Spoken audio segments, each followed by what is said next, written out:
ये वीडियो अमेरिकी फौज ने जारी करी है। इसमें आप देख सकते हैं कि अमेरिका समुद्र के किनारे बसे एक ठिकाने पर बमबारी कर रहा है। ये ठिकाना ईरान का है और ये इसका एडवांस रडार स्टेशन था। जी हाँ, ये रडार मॉनिटरिंग स्टेशन था जो हाल ही में चुपके से रूस ने पकड़ाया था ईरान को, ताकि वो अमेरिका की क्रूज मिसाइलें और लड़ाकू विमानों को ट्रैक कर सके। इसलिए नहीं कि उन्हें मारकर गिराया जा सके या फिर हमला करने से रोक सके, नहीं, सिर्फ इसलिए ताकि इन्हें ट्रैक कर सके और हमला होने से पहले ईरानियों को कम से कम आधा घंटे पहले पता हो कि इनकी तरफ हमला करने अमेरिका आ रहा है, ताकि ये लोग प्रिपेयर हो सकें और अपने जो एसेट्स हैं जैसे कि एनरिच यूरेनियम उसे शिफ्ट कर सकें, अपने जो टॉप लीडर्स हैं उन्हें शिफ्ट कर सकें और ज़्यादा डैमेज ना हो। ये इस समय ईरान की रणनीति है और इस रणनीति को फिलहाल ध्वस्त करने पर लगा हुआ है अमेरिका।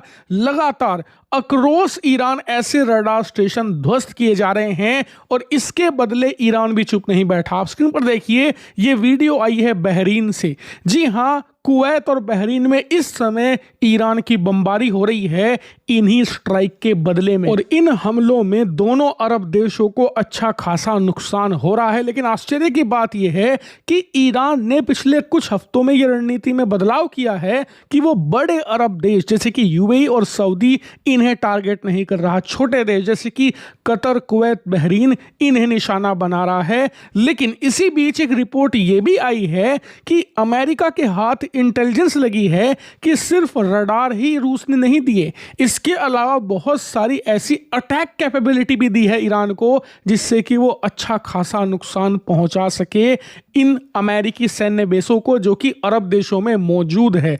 और इसमें कई प्रकार के ड्रोन्स हैं, कुछ छोटी मिसाइलें हैं, इसके अलावा कुछ क्रिटिकल टेक्नोलॉजी भी सप्लाई करी है। यानी कि इस समय रूस पूरी तरीके से ईरान को मजबूत कर रहा है ताकि वो अमेरिका के किसी भी आक्रामक रवैये का जवाब दे सके। हालांकि इस इंटेलिजेंस रिपोर्ट को रूस ने सिरे से इनकार कर दिया है, लेकिन हम सब लोग जानते हैं कि चुपके से रूस ये काम कर रहा है, और करे भी क्यों ना, क्योंकि रूस का एकमात्र एलाई देश बचा है पूरे अरब वर्ल्ड में ईरान। अगर ईरान का किला भी ढह गया तो रूस का सुपड़ा साफ है। इतिहास में पहली बार ऐसा होगा कि पूरे अरब देशों में एक भी देश ऐसा ना हो जो रशिया का फेवर करता हो। इसीलिए अपना यह आखिरी किला बचाने के लिए रूस हर संभव मदद कर रहा है ईरान की, और इसी चीज को काउंटर कर रहा है अमेरिका स्ट्राइक करके। लेकिन फिलहाल अमेरिका के सामने चुनौती यह है कि ये कब तक चलेगा। सीज फायर के नाम पर दोनों एक दूसरे को नुकसान पहुंचा रहे हैं, ग्लोबल इकोनॉमी को तबाह कर रहे हैं। ये ज्यादा दिन तक सस्टेन नहीं हो सकता और इसीलिए दोनों में से एक देश को अब तो झुकना पड़ेगा, और इसके लिए भारत, यूरोप और चीन जैसे देशों को साथ आना पड़ेगा। दोनों देशों पर प्रेशर बनाने की जरूरत है, वरना ये अपना तो सत्यानाश करेंगे ही, पूरी दुनिया की इकोनॉमी को भी नष्ट करने पर उतारू हो जाएंगे। क्योंकि ये बात तो मानकर चलिए कि ये अपने से खुद ये डील नहीं करने वाले, क्योंकि दोनों देशों ने एक दूसरे के सामने ऐसी शर्तें रख दी हैं जो मानना ही असंभव है एक के भी लिए। इसीलिए किसी तीसरे देश को या तीसरे एक मजबूत ब्लॉक को यहां पर इंटरवीन करना होगा और प्रेशर बनाना होगा, वरना ऐसे तो ये मामला सालों तक घिसटता रहेगा।